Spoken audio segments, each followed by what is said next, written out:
Welcome back to Business Week on Arise News. I'm joined now by Ifeoma Abidoye, fintech practitioner at Binary Stream Limited. She's here to review our top stories from the week. Great to have you on the show, Ifeoma. Thank you. So I want us to start with the minimum wage story, which is, one of the big stories of the week. The Finance Minister, Wale Edu, made the move of submitting a cost assessment of the minimum wage to the President. Does this mean we're closer to reaching a resolution around this issue?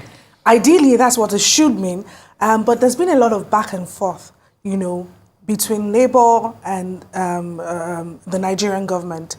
I think right now what we need to look at is what is a realistic as well as sustainable minimum wage. And the reason I say that is this. So we don't want an increase in minimum wage that looks good and feels good for, the Nigerian employee, but isn't sustainable.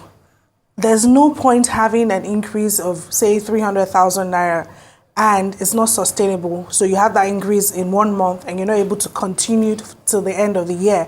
So what the figure we should be looking at is what is realistic to the Nigerian employee and also was also sustainable by the government. So what do you think is a realistic range?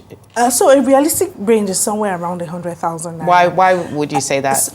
Realistic because 60,000 naira proposal that the government has been bent on that isn't feasible. I mean, consider the average Nigerian family of, say, 4 people. That's not enough to cater for rent, school fees, utilities, things like that. You can't live on that way. Food inflation has gone up to about 40%. Headline inflation 33.69%. I mean, how are they going to survive? And the reason why the Labour is agitating for this is because there's been a lot that has happened in the past, in the past 1 year. There's the removal of subsidy. There's the increase in energy tariffs. Volatility in exchange rate. So how is a common man going to survive on 60,000 naira? It doesn't seem realistic, and we need to look at it. And indeed, one of the things the state governments have said is that a significant increase in the minimum wage would mean they're spending almost the entirety, according to some state governors, of their FAC allocation on salaries. What do you make of that assessment by state governors? So I think this is a time where state government and indeed the Nigerian government as a whole needs to be innovative. What are the other ways to improve and increase income? So what we have here clearly is an income problem. So how are we going to increase income? Any business that's faced with that sort of situation is going to look for a way to increase income. Nigeria is a tourist haven. There are many areas we can improve our tourism. So what are we doing about that? And then are we also looking at productivity? So in all the sectors and agencies of the government, we need to also look for ways to improve productivity. Let there be a drive to improve productivity. If productivity is increased, you are going to generate more revenues, and then you're going to be able to make these payments that we're talking about. Yeah, I mean, you make some good points there, because we often talk about states needing to generate higher levels of internally generated revenue. I mean, good points. We'll be following that story very closely. It's a very controversial one. On the other hand, the federal government has introduced a concessionary loan for small businesses and large businesses at 9%. That's a good thing, surely, in this climate. Very, very good. And that should be applauded. 9% is way, way less. That's a single-digit loan. And that will help to... So the objective of that loan is to make capital easily available and affordable. Given the current MPR rate, interest rates have been skyrocketing. MPR is about 24.75%. I mean, interest rates are around 30%. No business is going to be thinking of expansion at this time. So, and then what does that lead to? There's reduced productivity, employment is reduced. Again, the Nigerian population is suffering. But if you have a loan of 9% that Mr. Wale Edu is proposing, it means that businesses can now look at that window. That loan is available also to SMEs up to the tune of ₦1 million, and big businesses up to the tune of 1 billion naira. What that means is that these businesses will be able to access these loans, and then they're able to build or expand their businesses. What do we have when businesses are expanded? You're improving productivity.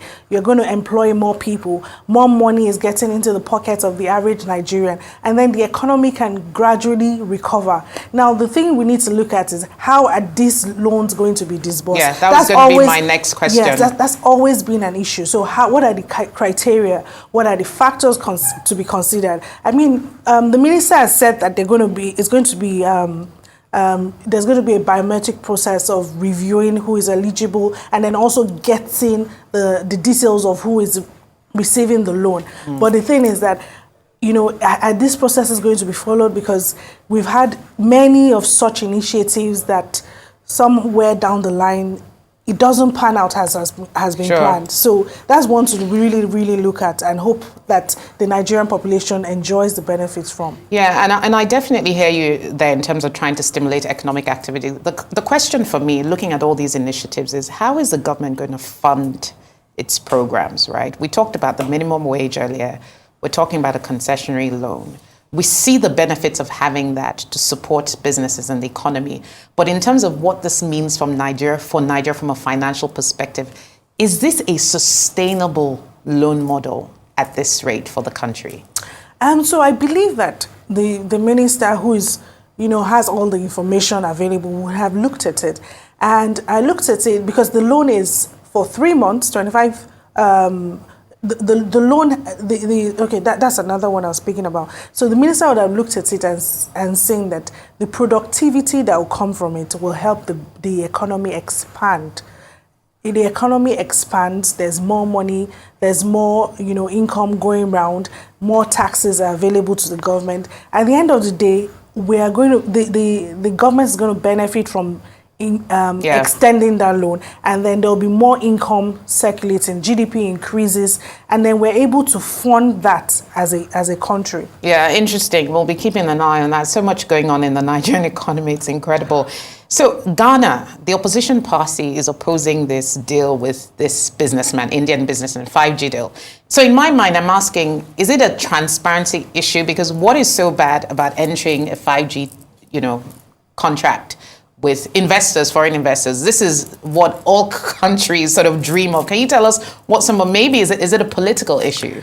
Okay, so let's start with what has happened. What has happened is that the Ghanaian government has issued an exclusive 5G license to a company led by Mr. Mukesh, and the license, the deal was at $125 billion.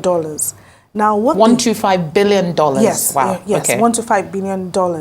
Now, what the NDC-led faction of the parliament is saying is that this is an exclusive 5G license.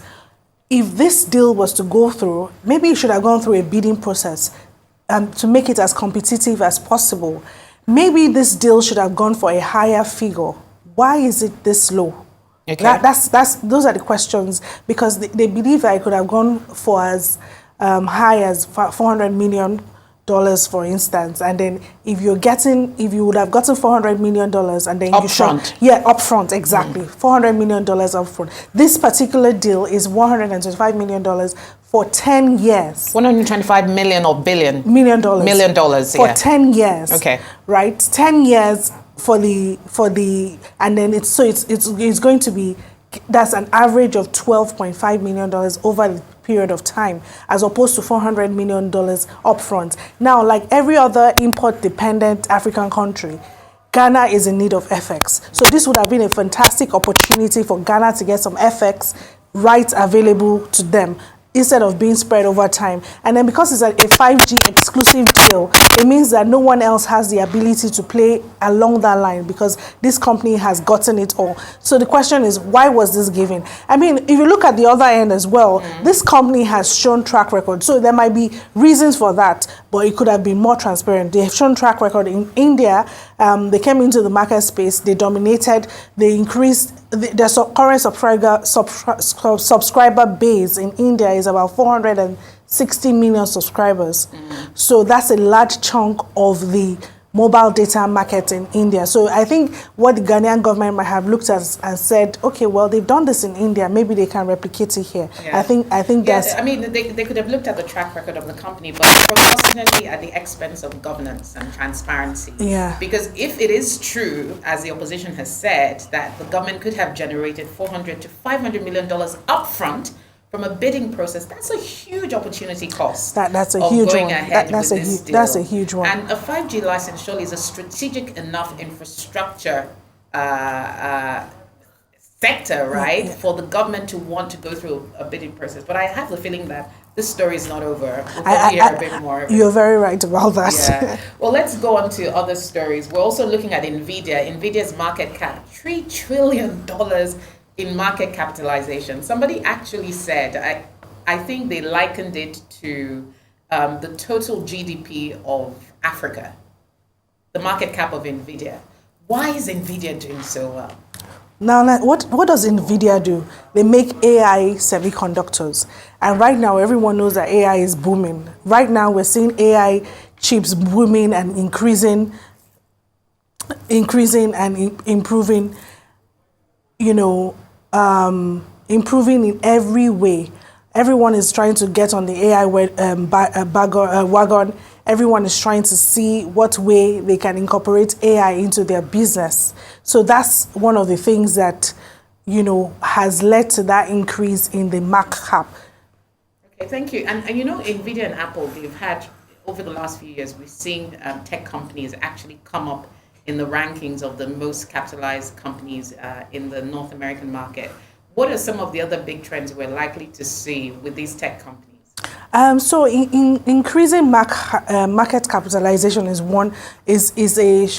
an offshoot of improving and increasing the products and solutions available. So we're going to keep seeing diversified solutions. There's going to be more innovation around the AI space, things that AI can do. So we already have a lot of AI solutions centered around attending to customers. It will spread into education, different things, even more in social media. So maybe you're going to see more AI social media, engaging content, just things to improve the AI space. I want to know about this new feature that WhatsApp has introduced. WhatsApp, if you look at your WhatsApp, once a month, something new is happening. Tell us what WhatsApp is really trying to achieve here. Okay, let's look at the fact. So WhatsApp was purchased in 2014 for $22 billion.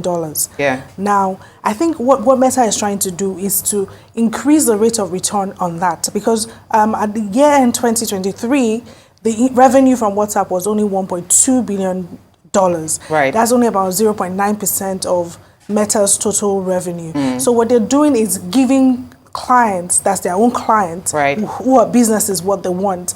Of the about 2.7 billion users of WhatsApp, there are 50 million who are businesses. And so you give them AI tools, they're able to attend to their clients more efficiently, cut down response times by up to 70%, and also provide targeted solutions to those customers. And what Meta is looking at is also incorporating information from their Instagram, Facebook platforms to provide targeted responses to the customers of those businesses. Yeah. And that's a fantastic solution if you ask me, because that means that they're already thinking for the clients and they're helping businesses get better.